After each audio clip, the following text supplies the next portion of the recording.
Neville Goddard, The Power of Awareness, Chapter 2, Consciousness. Consciousness. This is going to be good. All right. It is only by a change of consciousness, by actually changing your concept of yourself, that you can build more stately mansions, the manifestations of higher and higher concepts. By manifesting is meant experiencing the results of these concepts in your world. It is of vital importance to understand clearly just what consciousness is. In our example here, I am all that is, God right in the middle. This is all consciousness. And since everything is of this, I am all that is, God. All self-concepts that come out of that are consciousness, which means everything in our self-concept in our world is from the same creation machine is consciousness. All self-concepts, when we change them, will help us build more stately mansions.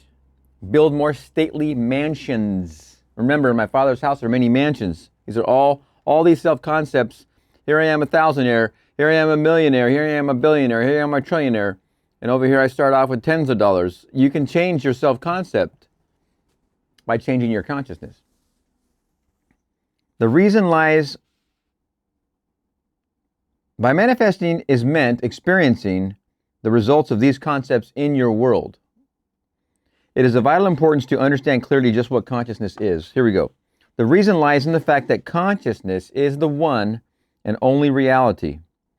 It is the first and only cause substance of the phenomena of life.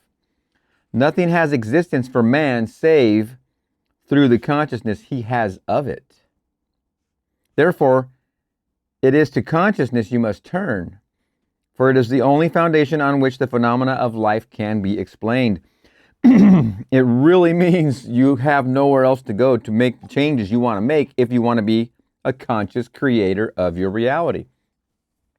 If you want to feel like you're just on top of a floating inner tube, letting the river push you wherever you go, just like Neville sensed it in The Search, the big ocean and the waves and being tossed around, the idea here is if you want to be a conscious creator, doing this consciously, then getting to understand consciousness is probably the most primary important thing here. And consciousness is the fuel or the backdrop of what you are. You are a self-concept of consciousness.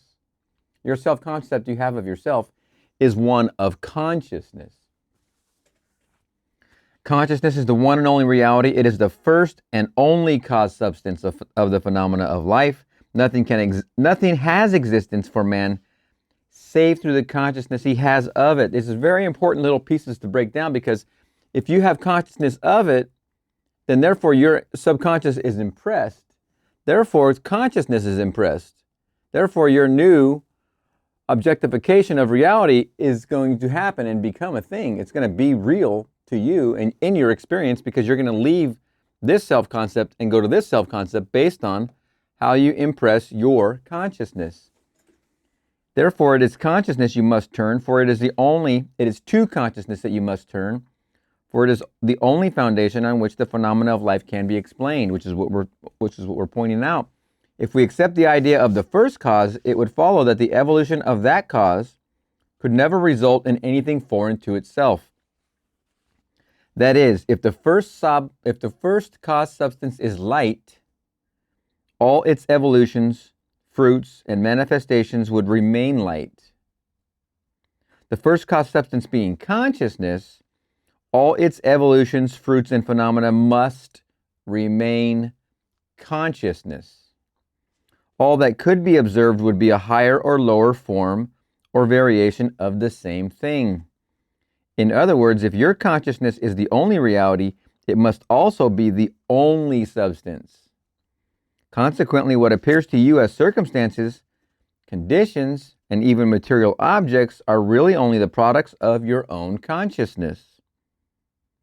Nature, then, as a thing or a complex of things external to your mind, must be rejected.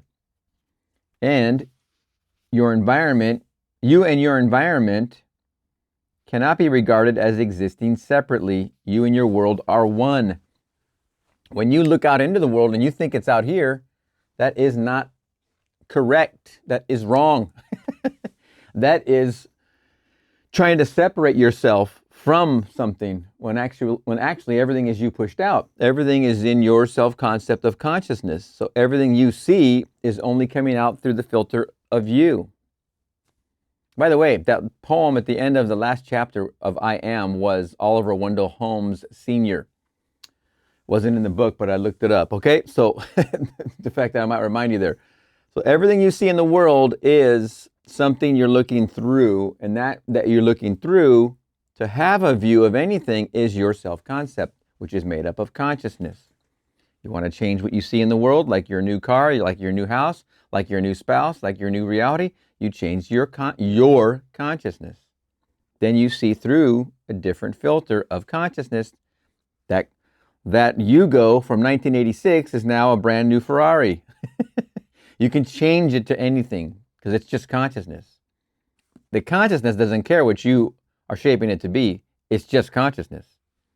Therefore, you must turn from the objective appearance of things to the subjective center of things, your consciousness, if you truly desire to know the cause of the phenomena of life and how to use this knowledge to realize your fondest dreams.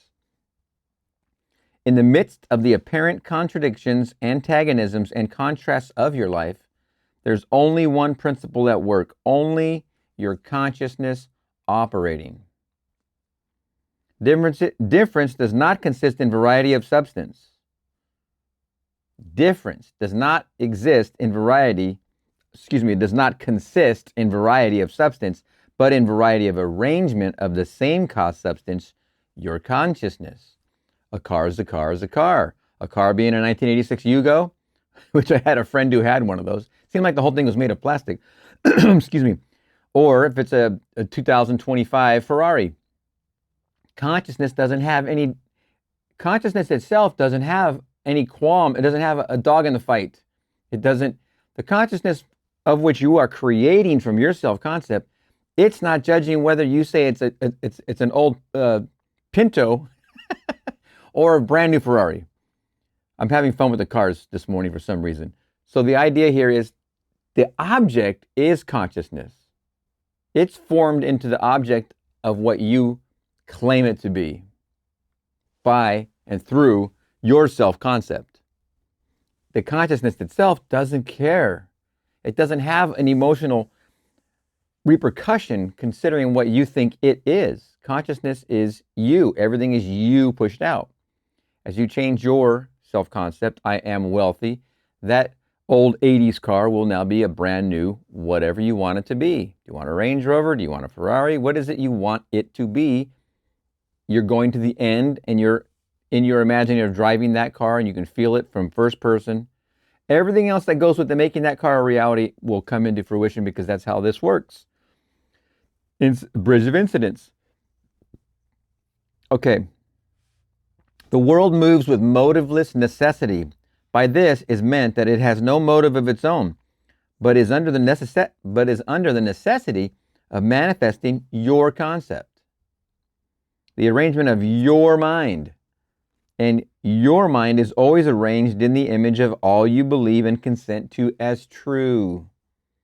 The rich man, poor man, beggar man, or thief are not different minds, but different arrangements of the same mind, in the same sense that a piece of steel, when magnified, differs not in substance from its demagnetized state, but in the arrangement and order of its molecules. A single electron revolving in a...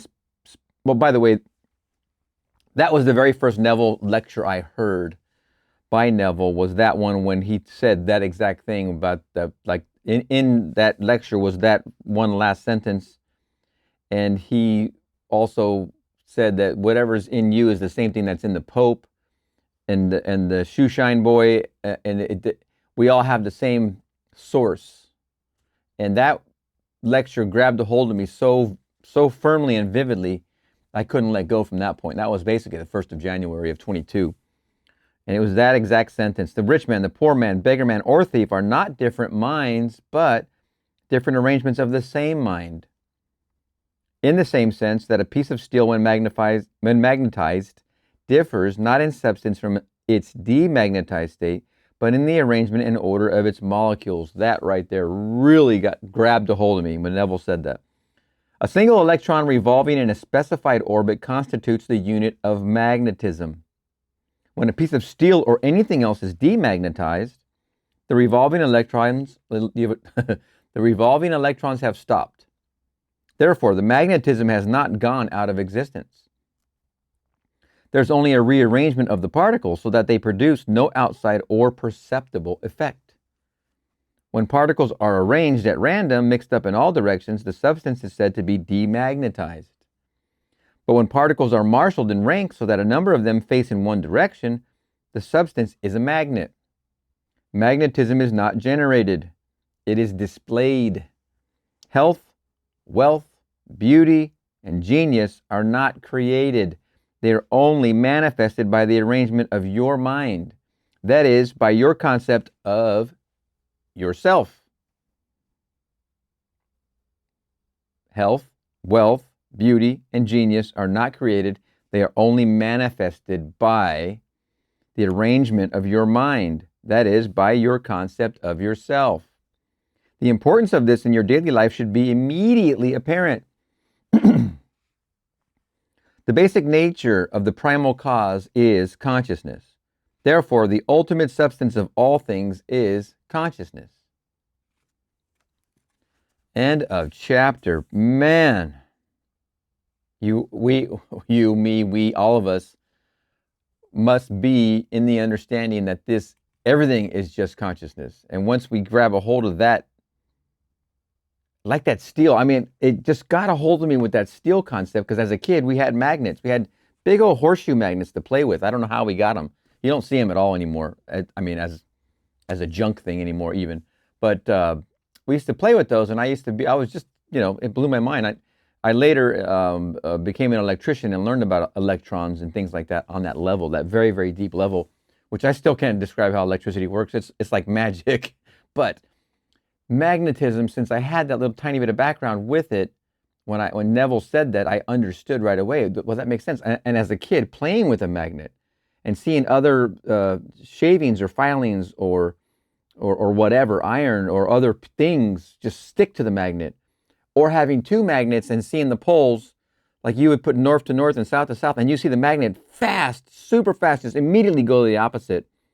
And just to see that energy at work, and then when Neville described it this way to me, what grabbed a hold of me so fast was that exact thing. Maybe it was the north and south that was being displayed between his conversation and my understanding, and I latched on immediately because it made good sense. It makes good sense that we all have the same thing behind our mind. We all have the same thing behind our self-concept. When you mentioned the Pope or the Shoeshine Boy, I believe it was was like, oh, and of course, I've been in this field of work for quite a few decades, so it wasn't new that we are all equal or we're all God or etc. But the way he described it just grabbed a hold of me so wonderfully. So the way you magnetize and set your ideas and beliefs in ranks or in order or whatever they are is what you impress onto that subconscious. Once you make that union from those beliefs, feeling, and thoughts, you objectify what you think, believe, feel. That's what puts it into your reality. This is 4D reality, the action of you doing this into your subconscious. That's the fourth dimension. That's where reality is. The third dimension, which is your new reality that you're waking up in, that's the shadow world. That's the shadow of what you created in the fourth dimension, which we just went into in the last book, Out of This World, which I highly recommend. Very, very good book. All right, chapter 2, Power of Awareness. We'll see you in the next chapter.